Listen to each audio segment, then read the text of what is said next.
ఉన్నారు. TDP, Janasena, BJP కూటమికి ఓట్లేయాలని, పవన్ గెలిపించాలని, అలాగే ఆయన లక్ష్యం పెట్టుకున్నారు 1,00,000 ఓట్ల మెజార్టీతో గెలిపించాలని. ఈ నేపథ్యంలోనే అధికార పక్షం మీద కీలక ఆరోపణలు చేస్తున్నారు.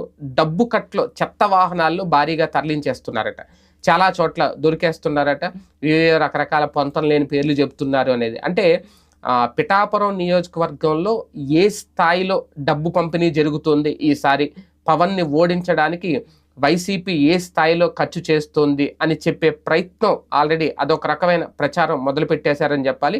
అది వర్మ రూపంలో. ఎందుకంటే ఖచ్చితంగా ఆయన అధిష్టానం ఆదేశాల మేరకు ఆయనకి ఇష్టం ఉన్నా లేకున్నా, మనసులో ఏమున్నా, ఆయన రాజకీయ భవితవ్యం ఏమైపోతోంది అని ఒక మనసులో లోపల కుమిలిపోతున్నా దానికి పైకి కనబడకుండా, పైకి తెలియజేయనివ్వకుండా పవన్ కళ్యాణ్ గారికి అయితే సపోర్ట్ చేస్తున్నారు. ప్రస్తుతం ఆయన గెలుపుకి ఈయన కీలక కారణం అవుతున్నారు. ఎందుకంటే ఈయన టార్గెట్ ఈయన మీద